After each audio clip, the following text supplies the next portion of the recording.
Hörmətli Azərbaycan xalqı, Qardaş proqramı daim izləyiciləri, sizi Mingəçevir şəhərindən hər birinizi salamlayıram. Sizlərə uzun ömür, can sağlığı arz edirəm. Bugün Ulu Öndərin mərhum Heydər Əliyevin anım günüdür. Vəfat etdiyindən məhz 23 il keçir. Şəhər ictimaiyyəti, şəhərin icra başçısı İlham İsmailov tərəfindən və xalqın bütün ictimaiyyəti, şəhid ailələri, qazilər, veteranlar və bu tədbirə gəliblər. Ulu Öndərin ehsan süfrəsinə Allah məqamını uca eyləsin deyirəm Ulu Öndərin. Mərhum Heydər Əliyevin hər bir insan bilir ki, Azərbaycan xalqına hansı işləri görübdür. Xalqa hər zaman dünyaya öz siyasəti ilə mərhum Heydər Əliyev çox mühüm işlər görübdür.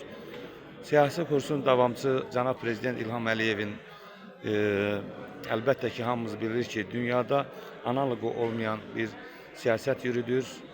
200-dən artıq dövlətlərdə Azərbaycan bayrağını uca etməsi biz Azərbaycan xalqını çox sevindirir.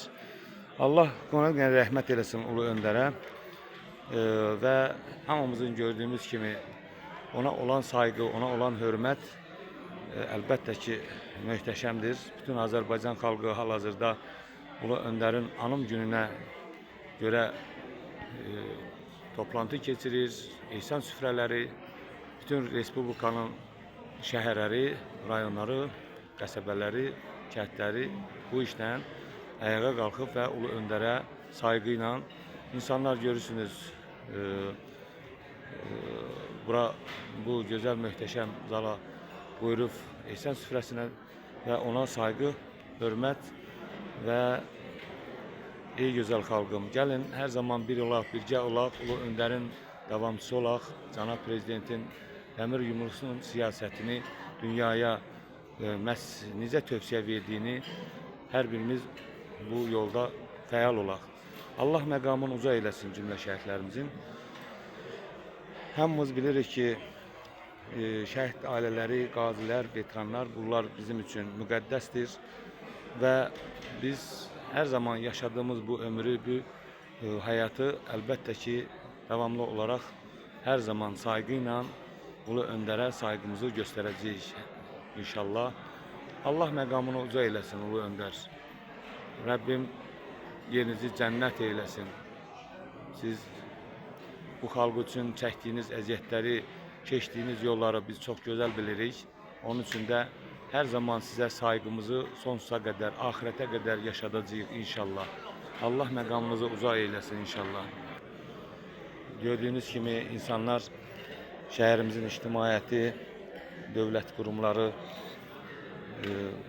hamısı ehsan süfrəsinə gəliblər. Ulu Öndərə hörmət əlaməti olaraq Allah məqamını uca eyləsin deyirəm. Rəbbim hər bir vətəndaşımıza gözəl günlər nəsib eyləsin.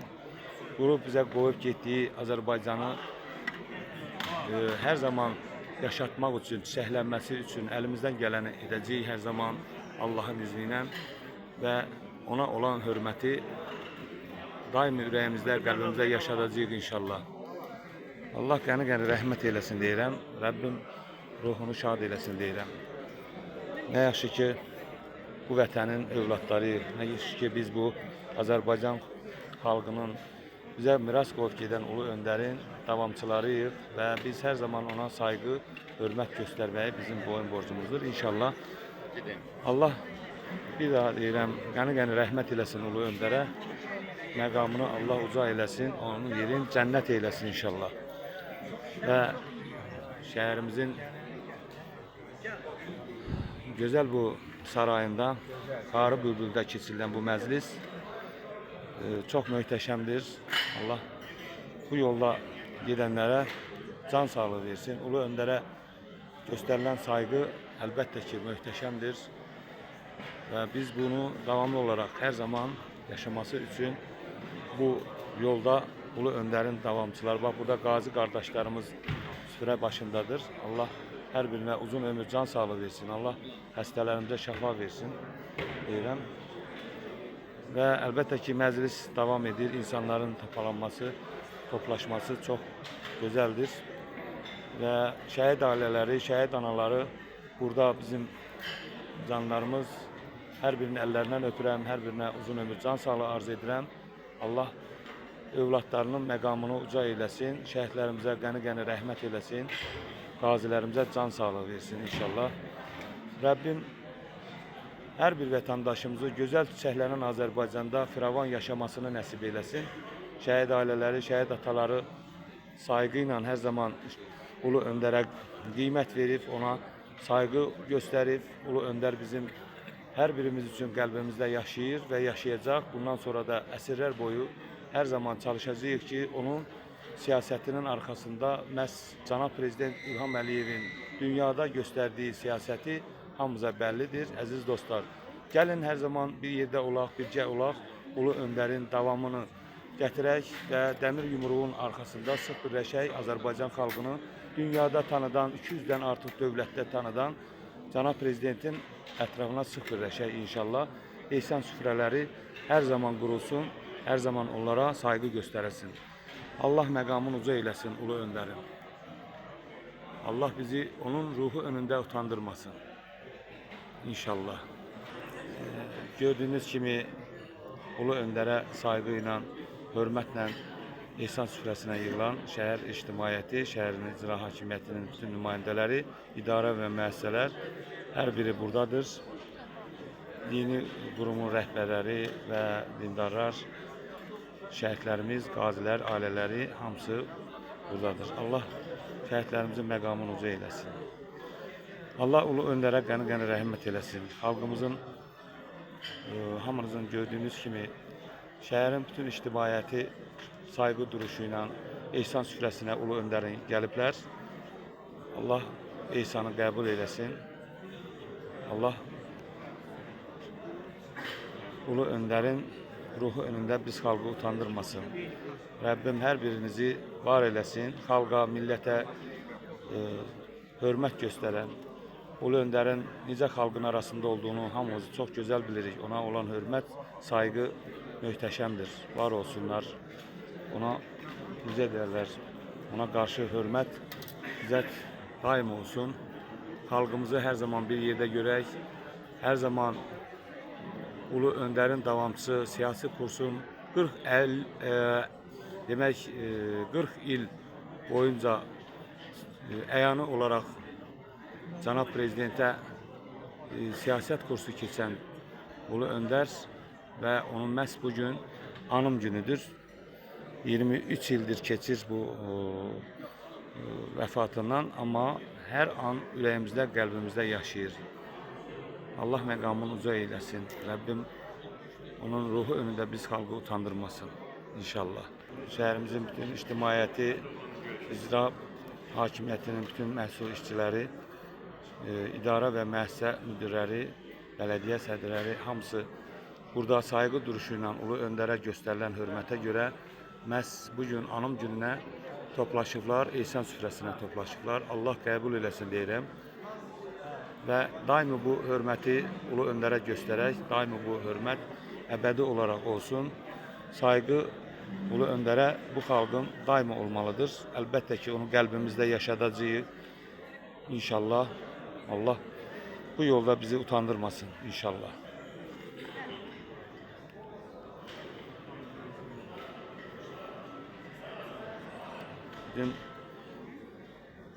Bizim səhiyyə, təhsil, bütün insanların saygısı, hörməti Ulu Öndərə sonsuzdur. Bu davamlı olaraq hər zaman bu ürəyimizdə, qəlbimizdə Ulu Öndər yaşayacaq. Və əlbəttə ki, biz bu sayğını daimi yaşadacağıq. Bərabər bu yolda yürüyəcəyik inşallah. Allah hər birinin canına salamatçılıq versin, canları sağ olsun, hörmətinə göstərdikləri sayğıya görə minnət və təşəkkürümüzü bildiririk. Allah Ulu Öndərimizə qəni-qəni rəhmət eyləsin. Məkanı cənnət olsun. Allah onun ruhu önündə bu xalqı utandırmasın. Çünki onun əziyyəti xalq üçün çox olub. Onun siyasi kursu davamçısı Cənab Prezident də gözünüz, özünüz çok güzel dərk edirsiniz ki, o öndərin davamçısı dayanmadan çalışır. Ulu öndərə hörmət her zaman daimi yaşayacak xalqımızın ürəyində, qəlbində əbədi olaraq Ulu Öndər ahirete kadar bizimle onun ruhu yaşayacak ve biz ona büyük saygıyla her zaman onun ruhu önünde baş eğəcəyik, onun siyasi kursunun davamçısı Cənab Prezidentin etrafında sıx olacağıq ve bilin ki xalq Xalq birliği ilə dəmir yumruğun arkasında biz daimi ona saygı ve hürmetimizi göstereceğiz inşallah. Mingəçevir şəhər İcra Hakimiyyətinin başçısı hörmətli İlham İsmailov bu məclisi təşkil etməkdə çox möhtəşəm bir məclis qrupdur. İhsan süfrəsi şəhərimizin bütün orqanın rəhbərləri, rəis, prokuror və əlbəttə ki bələdiyyə sədri, Yeni Azərbaycan Partiyasının sədri bu məclisdə iştirak edirlər və möhtəşəm bu tədbiri keçirdiklərinə görə şəhərin, universitetin rektoru hamısı burada bu hörmətlə bu ehsan süfrəsinə qatılıblar. Bu ehsanı təşkil etdiyinə görə Mingəçevir şəhər İcra Hakimiyyətinə minnət və təşəkkürümüzü bildiririk. Allah razı olsun deyirik. Həqiqətən də Ulu Öndərinə göstərilən sayğı möhtəşəmdir və sağ olsun, var olsun deyirəm. Hər bir bu ehsan süfrəsində iştirak edənlərin hər birinə minnət və təşəkkürümü bildirirəm.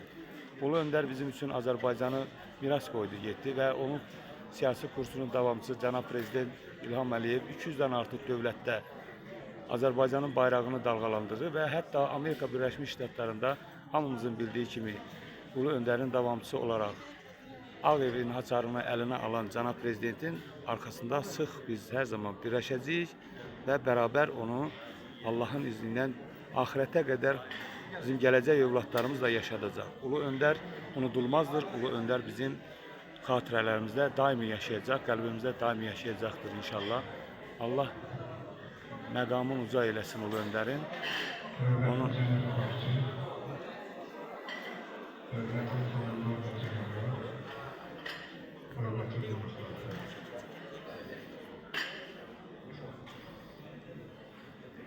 bugün bildiğiniz gibi dekabr ayının 12'si Ulu Önder Heydər Əliyev'in anım günüdür. Bütün dünya Azerbaycanlıları bugün Ulu Önder'in əziz xatirəsini yad edir. Ulu Önder'in əziz xatirəsini bir daha yad etmek, xatirəsini anmak, eyni zamanda torpaqlarımızın bütövlüyü uğrunda canlarını fəda etmiş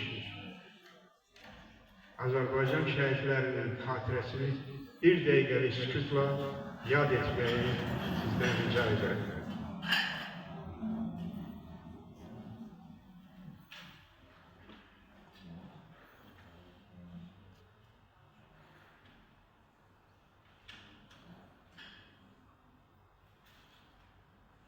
Çok sağ olun. Ruhları şad olsun. Amin ya Rabbi. Amin. Hürmetli tedbir iştirakçıları, dinimize ve imamımıza rağmen indi söz Mingəçevir Şəhər Məscidinin imamı Hacı İlham'a verilir. O dua ile çıkış edecek. Buyurun. Amin. Allahümme ağfir lil müminine vel müminat vel muslimine vel muslimat al ahya minhum vel amvat al hazine vel gayne ecmeyne bi rahmetke ya erhamer. Hürmet-i Seyyid-i Suretiyle Fatiha ma'asır. Bismillahirrahmanirrahim. Elhamdülillahi Rabbil alemin. Errahmanirrahim. Maliki yevmiddin. İyyâke na'budu ve iyyâke nesta'in. İhdina sıratal müstakîm. Sıratallezîne en'amte aleyhim gayril mağdûbi aleyhim veleddâllîn. Allahu ahad, Allahu samed, lem yelid ve lem yulad ve lem yekun lehu kufuven ahad. Allahümme salli ala Muhammedin ve ali Muhammed. Allah rahmet eylesin, mekamı âli, mekanı cennet eylesin. Amin. Çok sağ olun. Hürmetli tədbir iştirakçıları, indi ise sizi Ulu Önder Heydər Əliyev hakkında, onun hayat ve yaratımı barədə filmə baxmağa dəvət ederim.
Grup yaratmak onun ağır yapısıydı.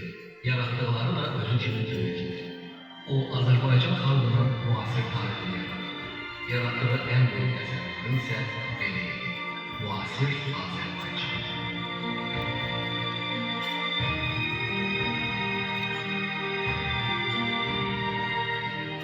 Her bir insan için onun milli mensubiyeti, onun gurur mənbəyidir. Ben həmişə fark etdim. Bugün de fark etdim. Ben Azerbaycanlıyım.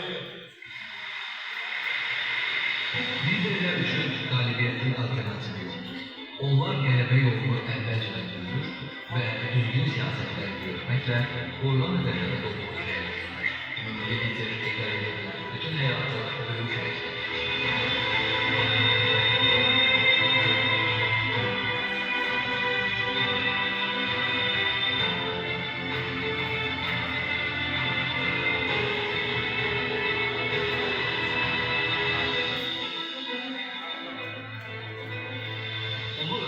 bütün dünyanın yardım ettiği, sevgisini kazandığı siyasetçiydi.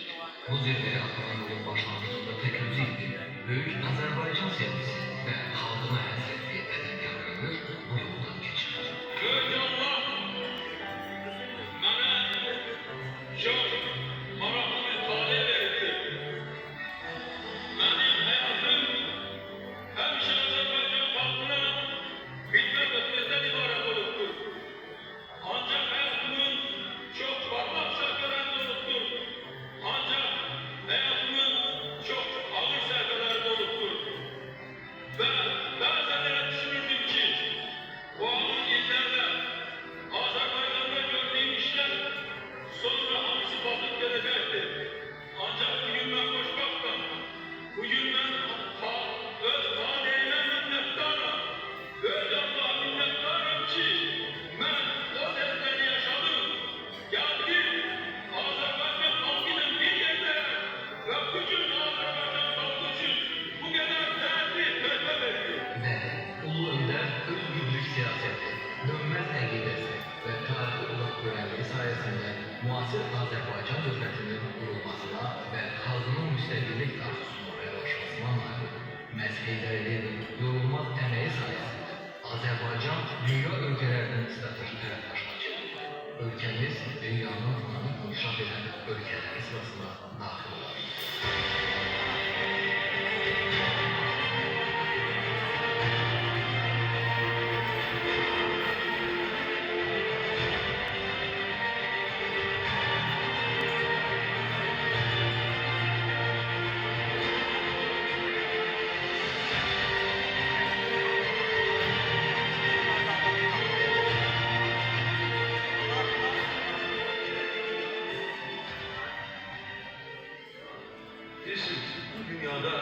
eş gösterildi. Dünyaya gelen her bir adam dünyadan gidecektir.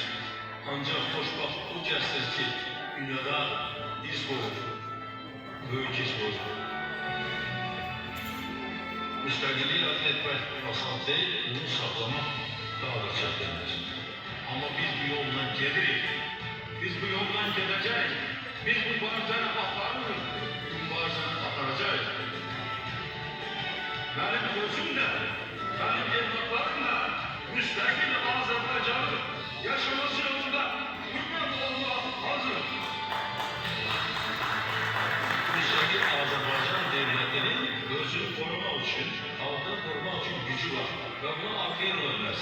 Ve ne kadar ki Azerbaycan'da Heydər Əliyev var, Azerbaycan'ın müstakilliği de var. Ama Heydər Əliyev de çok oldu. Azerbaycan reallıkları bir kasımı dedi ki seçtiğimiz yoldur, düz yoldur, biz bu yolda gideceğiz. Bu yolu Heydər Əliyev siyaseti ışıklandırır, biz bu yola sadikiz. Eminen bundan sonra bu yolda bizi ancak ancak uğurlar verir. Büyük insan Heydər Əliyevin ömür yolu her birimiz için vətənə xidmət etməyi simvoluna çekilir. Ulu Öndərin xatirəsini daim əziz tutan xalqımız, onun ideyalarına sahib qalaraq, möhtərəm cənab Prezident İlham Əliyevin ali rəhbərliyi altında böyük uğurlara imza atır. Azərbaycan xalqı öz ulu öndərini sevir və onun xatirəsini daim əziz tutur. Xalq öz daxili zeyni heç zaman unutmayacaqdır.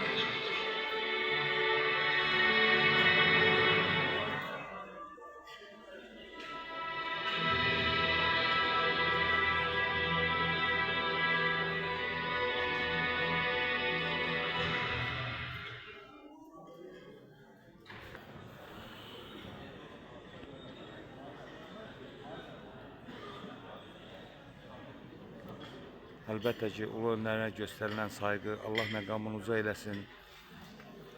Ulu Öndərə Heydər Əliyev Azərbaycan üçün çox mühüm işlər görüb, bunu hamımıza bəllidir və bilməkdir. Sevgili iştirakçılar, bizim her birimiz indicə baktığımız bu süjetin hiç şüphesiz ki təsiri altındadır. Bəli, Ulu Önder'in özümüzde qeyd ettiği gibi o Azerbaycan için gelecek yüzümüzlere hesaplanan bir iz koyup gitti. Bugün bu iz Azerbaycan'ın adını taşıyan her bir vatandaşın yıkantısına çeviriyor. Buna göre de her bir cümlesinde her bir kişinin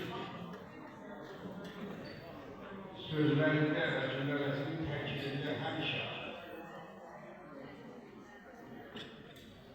müstakil Azerbaycan, yeni Azerbaycan Partisi, yerleşen Azerbaycan, yerleşen milliyetçilik ve güzelleşen milliyetçilik kelimelerini söyleyen ve onu cümlesinin ezel müftatısı sayan Heydər Əliyev ideyalarının milliyetçilikte uğurlu yolla hayata geçirilmesini təmin eden ve bu yolda müsəlləh əskər kimi fədakarlıqla çalışan milliyetçilik şəhər icra hakimiyyətinin başçısı Cənab İlham Əliyevi mikrofona dəvət edirəm.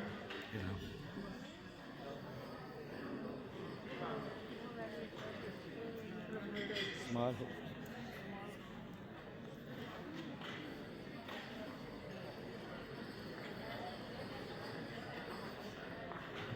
Çok hürmetli Anıl Günü merasimin iştirakçıları, hürmetli milliyetçiler, kanunlar ve canatlar. Qeyd olunduğu kimi bugün müstakil Azerbaycan devletinin mimarı ve kurucusu, müstakilliyimizin korunup saklanmasında, möhkəmləndirilməsində, əbədi və daimi etdirilməsində müstəsna xidmətləri olan, ən sağlığında əməlləri ilə, halk dövlət qarşısına xidmətləri ilə ümummilli lider səviyyəsində yüksəlmiş Ulu Önder Heydər Əliyevin anım günüdür. Azərbaycan xalqı, Azərbaycan dövləti xalqı qarşısında müstəsna xidməti olan Ulu Önder Heydər Əliyevi həmişə bir tarixi şəxsiyyət kimi, dövlət xadimi kimi, siyasətçi kimi, xalqını, dövlətini sevən, ona bağlı olan, onun üçün hətta ömrünü verməyə hazır olan bir şəxsiyyət kimi baxır. Hələ sağlığında Ulu Önder Heydər Əliyevin Azərbaycan xalqı qarşısında xidmətlərinin hər birimiz şahid olmuşuz.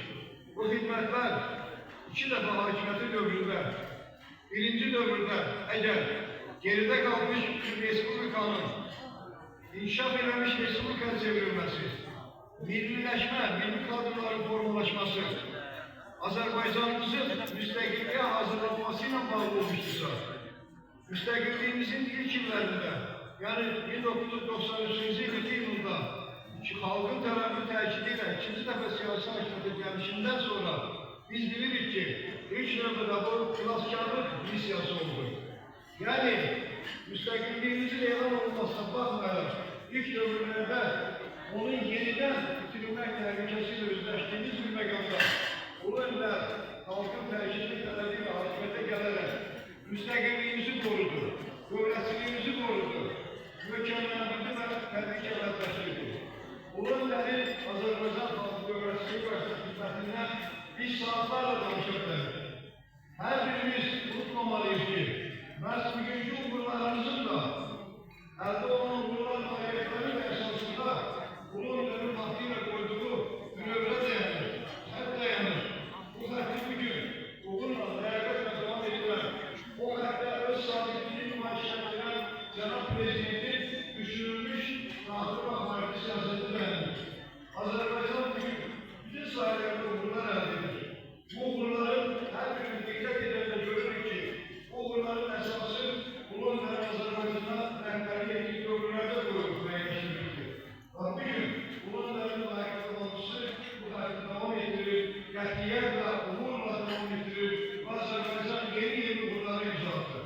Hörmətli anım günləri arasında iştirakçıları, biz hər birimiz, hər bir Azərbaycan vətəndaşı, əlbəttə ki, müstəqil dövlətçiliyimizdən danışırsa, müstəqil dövlətin layiqli, ümumi vətəndaşları kimi bugün özümüzə əhəs edirsə, özümüzə adlandırırsa, bunların hər birimiz hələ Ulu Önder'in minnətlər olmalıyıq. Ulu Önder'in Azərbaycan xalqına bəxş elədiyi vaxtı inkişafa, mütərəqqiyə və etdiyi inkişaf xəttinə minnətlər olmalıyıq. Hamımız bilirik ki, Ulu Önder'in müəyyənləşdirdiyi bu xətt Azərbaycanımızı zəfərə apardı. Yəni, yüzlü dövlət, yüzlü ordu formalaşdırmağa başladı Ulu Önder'imiz və həmin bu siyasəti davam etdirən Cənab Prezident, Ali Başkomandan İlham Əliyev Azərbaycan dövlətini Ulu Önder'in xəttinə, vəsiyyətlərinə əməl edərək daha da gücləndirdi. Güclü Azərbaycan ordusu formalaşdırdı. Əlbəttə ki, vətənpərvər, vətəninə, torpağına bağlı gənclər formalaşdırıldı. Və bu siyasətin nəticəsi olaraq hamımız bilirik ki, 2020-ci ildə məhz 44 günlük zəfər müharibəsi dövründə 30 ilə yaxın işğalda olan torpaqlarımız işğaldan azad olundu. Bu bizim Azərbaycanımızın ərazi bütövlüyümüzün bərpa olmasıydı. Əlbəttə ki, sonradan keçirilən antiterror əməliyyatların nəticəsində Erməni terror-hökümcü hərbi güləşmələri tamamıyla ölkə arasında xaric edildi, Azərbaycanın suverenliyi tam şəkildə bərpa olundu. Bax, bu zəfər tarixində əlbəttə ki, bizə Ali Başkomandanın rəhbərliyi ilə Azərbaycan ordusunda qəhrəmanlıq göstərən, şücaət göstərən, şəhidlik zirvəsinə uzanmış gənclərimiz, eləcə də bu döyüşlərdə qəhrəmancasına döyüşmüş qazilərimiz bizə bəxş etmişlər. Bir daha hər birinizin qarşısında biz baş əyilib, Azərbaycan ordusunda xidmət edən və şəhid olanlarımızı, qazilərimizə öz dərin minnətlarımızı bildiririk və əlbəttə ki, bir mənada hər birimiz etiraf edirik ki, bax bu qələbənin, bu zəfərin əsası da Ulu Önder Heydər Əliyev tərəfindən qoymuşdur. ve onun layıklı qətiyyəti davamçısı Cənab Prezidentin apardığı düzgün siyaset nəticəsində bu qələbə, bu zəfər əldə olundu. Hörmətli anım günü mərasimi iştirakçıları, hər bir Azərbaycan vətəndaşı ulu öndərin dövlətçilik xalqımız qarşısında yüksək xidmətlərini daim yaşatmalıdır. Biz bu xidmətləri daim gələcək nəsillərə çatdırmalıyıq. Ona görə ki, dediyim kimi dünənin, bugünü və gələcəyin uğurları ulu öndərin xətti ilə, siyasəti ilə bağlıdır. Və əgər biz dövlətimizin daha güclü, daha qüvvətli, gələcəyimizin daha işıqlı, daha parlaq olmasını istəyiriksə, hər birimiz ulu öndərin irsinə daim müraciət etməliyik. Bu irsdən daim bəhrələnməliyik. Və əlbəttə ki, həyatımızda o irsin, müəyyənləşdirdiyi xəttin davamlılığı naminə hər birimiz səfərbər olmalıyıq, bu işə həyatımızı sərf etməliyik, bu yolla addımlamalıyıq. Allah'tan bir daha ulu öndərimizə yəni rəhmət diləyirəm və əlbəttə ki, onun layıqlı davamçısı, Azərbaycanımızın bugün inkişafa aparan, Azərbaycanın bugünkü uğurlarında en yüksek nailiyyətlərində xətti olan Cənab Prezidentimiz Ali Başkomandanımız İlham Əliyevə apardığı işlərdə daha yüksek uğurlar arzulayırıq və hər birimiz bir daha bildiririk ki, ulu öndər xəttinə sədaqətli olan Cənab Prezidentin siyasətinə dəstək olan Mingəçevirlilər bugün də sabah da bu xəttin ətrafındadılar və gələcək uğurlar naminə daima ulu öndər xəttinə siyasətdə əməl edəcəyik və Cənab Prezidentin ətrafında birləşəcəyik ki, daha yeni uğurlara imza ataq. Bir daha ulu öndərə yəni rəhmət ediyorum. Sağ olun.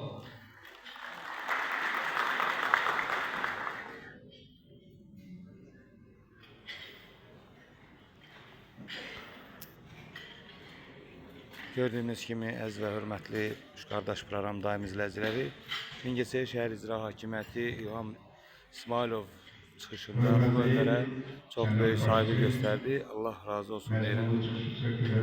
Teşekkür ederim. Ve hürmetli tedbir içerisinde Hammer'in familyasını səhv ettirmek göre sizden özür istəyirəm. Hürmetli tedbir içerisinde Hammer'in ulu önderin hayat ve faaliyeti hakkında derin fikirleri özünde ihtiva eden çıkışında qeyd etdiyi kimi Azərbaycanın məhrumiyyətlərlə dolu son 200 illik keçidi müddətində ulu öndər həmin çətinlikləri yeni məcraya öyrətdi və Azərbaycanın müstəqilliyini əbədi və daimi etmək üçün bizə yol xəritəsi qurub getdi. Və bu yol xəritəsi bizə gələcək güzünlüklərə hesaplanan bir sənətdir ki, İlham Əliyevin qeyd etdiyi kimi onun həyata keçirməsində hər bir Azərbaycanlı vətəndaşının əməyi bizim olmalıdır. Əlbəttə, anım mərasimində əsasən hər bir kəs öz arzularını, fikirlərini, yaddaş xatirələrini məhsullara borcludur. Və qəlbində həmişə Heydər Əliyev sevgisi daşıyan şəhər ağsaqqallarından olan və bu gün bizim məclisimizdə iştirak edən Ağacın Əliyevi mikrofona dəvət edən.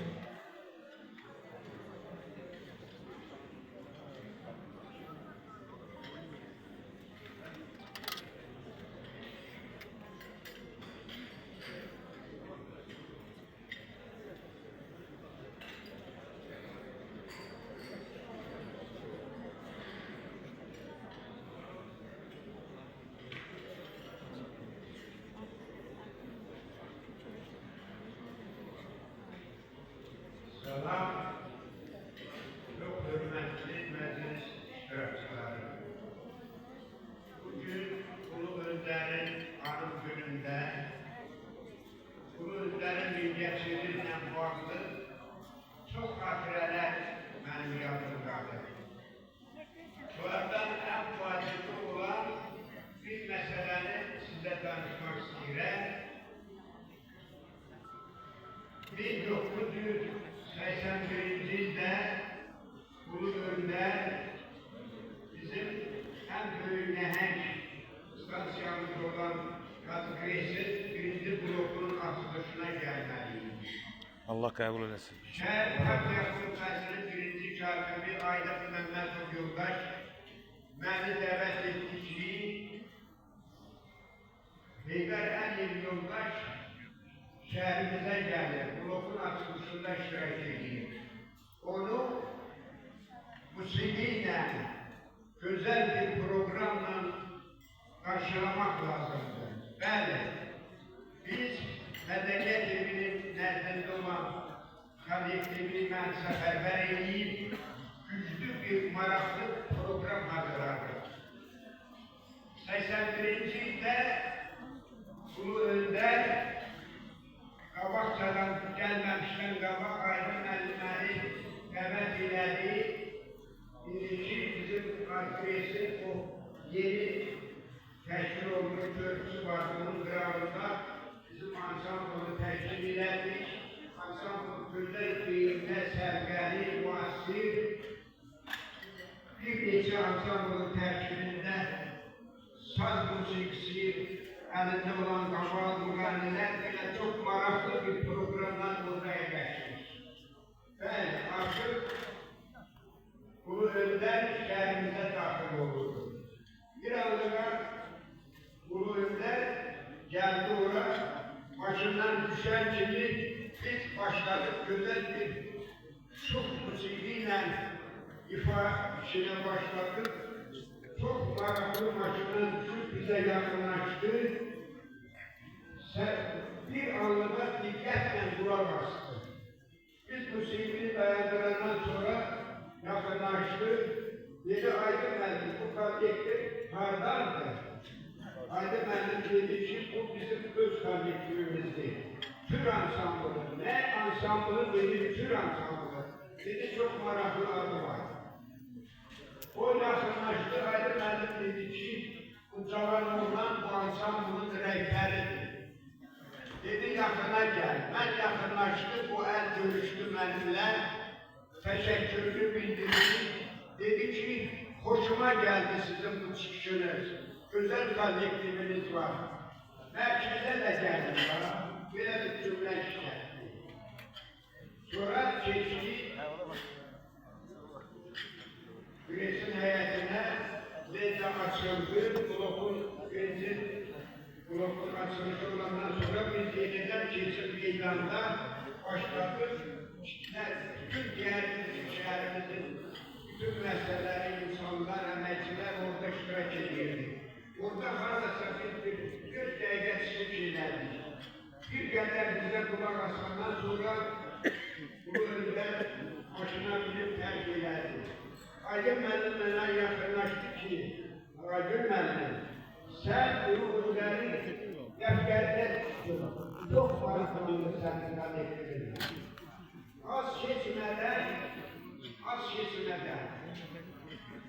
Aydın müəllim beni dəvət elədi ki, Mədəniyyət Nazirliyinin telegramı var məndə. Sizi Bakıda Həmkarlar Qurultayının çıxışına dəvət elədi. Mənim kollektivim hazırlanıb, güzel programla hazırladık. 10 dəqiqəlik bizə o qurultayda çıxışımıza yer verirdiler. Hazırlayıp Bakıya yola düştük. Gittik bizi orada Mədəniyyət Nazirinin işçiləri, Mədəniyyət Sarayı, o vaxt indiki Heydər Əliyev Sarayının direktörü Eseri Xalq Artısı Kərim Kərimov bizi karşıladı.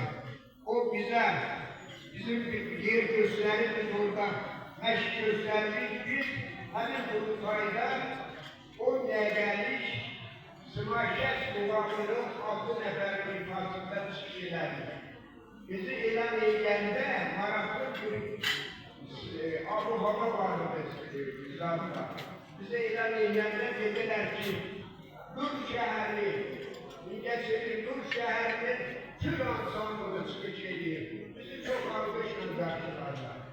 Sözümüz can oldu ki, yani Ulu Önder'in Mədəniyyət işçilerine, İngilizceler işçilerine çok büyük ilgisi vardı. Onun sayesinde geçen gün ben o kadınları öğretmeniyle bizi her işe baklaşırıp Bakıya devlet edildiler. Elimizce de çıkış edildik, merkezi tedbirlerde çıkış edildik. Sözümün canı ki o minyatürle bağlı çok ne kadar Azerbaycan var, ne kadar bu millet var, hemşe o önder kalbimizde yaşayacak. Allah ona rahmet eylesin. Amin.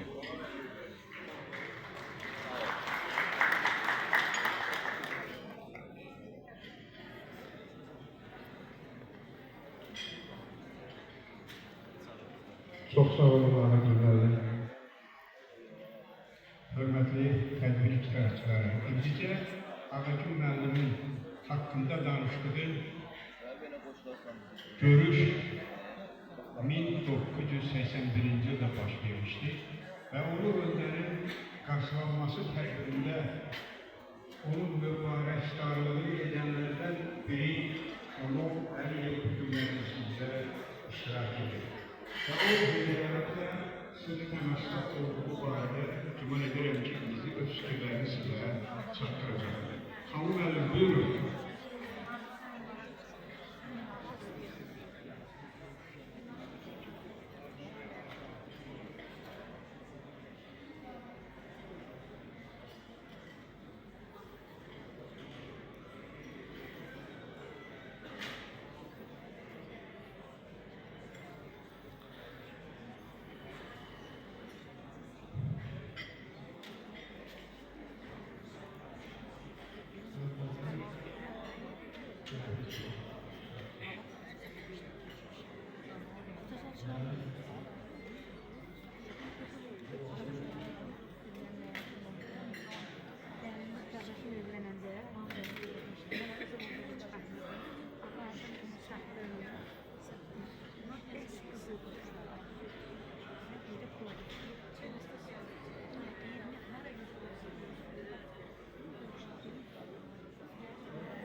Ne oldu? Dinledik mi? Neden?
Müəllimimizə çox maraqlı əhlaklar danışdı, həmin görüşünə.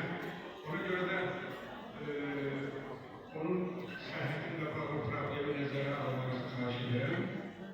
Xanım müəllimi də təbirə gəlmişinə, rəy verdiyinə və gəldiyinə görə xüsusi təşəkkürümü sunduq. Sağ olun.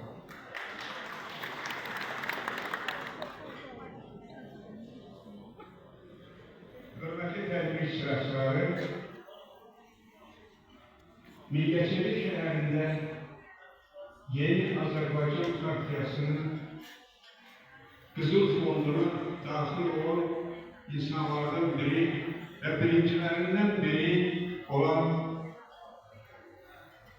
Kərimova söz verirəm. Buyurun.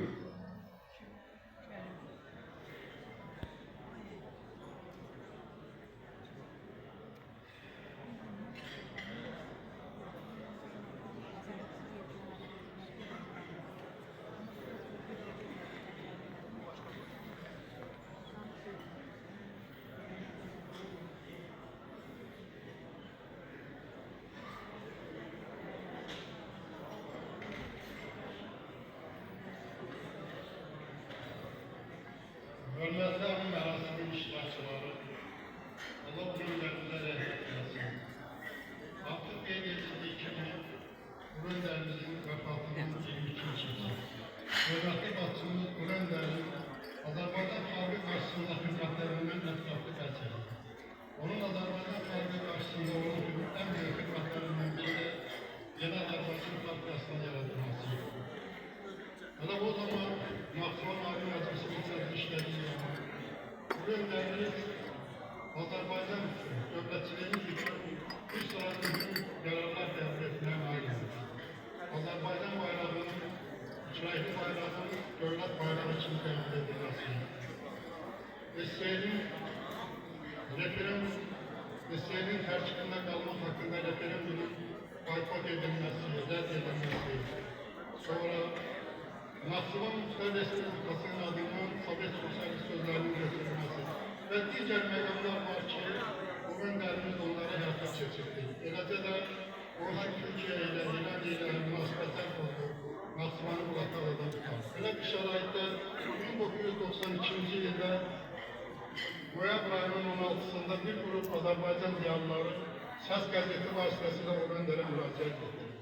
Ve Yeni Azerbaycan Partiyası'nın yaratılmasını ondan xahiş ettiler. Elbette partiyanın yaratılması ideyası bunun derinliğinin ideyasıydı. Ama bununla bile o dövr için çok zaruri olan, zaruretten ileri gelen partiyanın yaratılmasına göre ihtiyaç var. Sual olunabilir kime için o partiya məhz həmin devirde yaratılmalıdır. Çünkü Azerbaycan'da gelen prosesler hakimiyete gelmeye, iktidara gelmeye nail bir yolu müeyyen etmiyordu. Yani ancak yol, sivil yolla, demokratik yolla hakimiyete gelmeye olardı. Ona göre de bu önderimiz Yeni Azerbaycan Partiyası'nın yaratılmasının en mühim mekanlardan biri kimi yani qeyd edilmelidir. Ve nihayet 1992 Oktyabr ayının 25'inde bu önderimiz yanlara cevap verdiği ve her taraflı devletimizin güçlü vəziyyəti, Respublikadakı ağır vəziyyəti her taraflı təhlil ettikten sonra ve o böyle bir çıkışın sonunda böyle bir cümle işledik ki eğer böyle bir partiya yaranırsa ben onun içinde iştirak etmeye hazırım. Noyabr ayının 21'inde Yeni Azerbaycan Partiyası tesis edildi. Bu önderin onun sədri seçildi ve sonraki prosesler elbette ki hamınızın yadınızdadır. Torpaqlarımızın işğalı, digər məsələlər, ölkədə vətəndaş müharibəsinin təhlükəsinin yaranması, elə bir məqam gəldi çatdı ki, artıq bu öndə 5 seçkilər yerinə yox, o vaxtı iqtidar, axıncı müqavat kütüyü hər vasitələ öz aralarında, öz daxilində baş verən ziddiyyətlər, ölkənin vətəndaş müharibəsi həddilə çatması, o öndərin hakimiyyətə dəvət edilməsini gətirdi çıxartdı. O öndərin hakimiyyətə gəldi, Azərbaycanın dövlət müstəqilliyini möhkəmləndirdiyi bu ordu saxladı və bugün üçün çox böyük bir dövləti bizə bəxş elədi.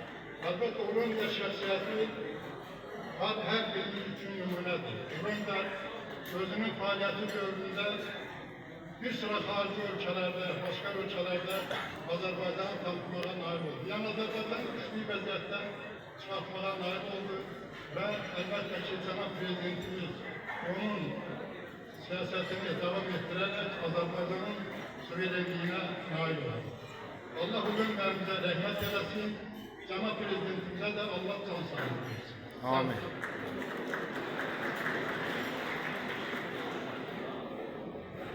Çox sağ olun, Ramiz müəllim. Biz bilirik ki, sizin ürəyiniz doğrudur.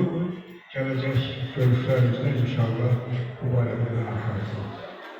Hörmətli tədbir iştirakçıları, indi isə sizdən Ehsan Surəsinə başlamağa qarşıdır. Buyurun, düz olsun.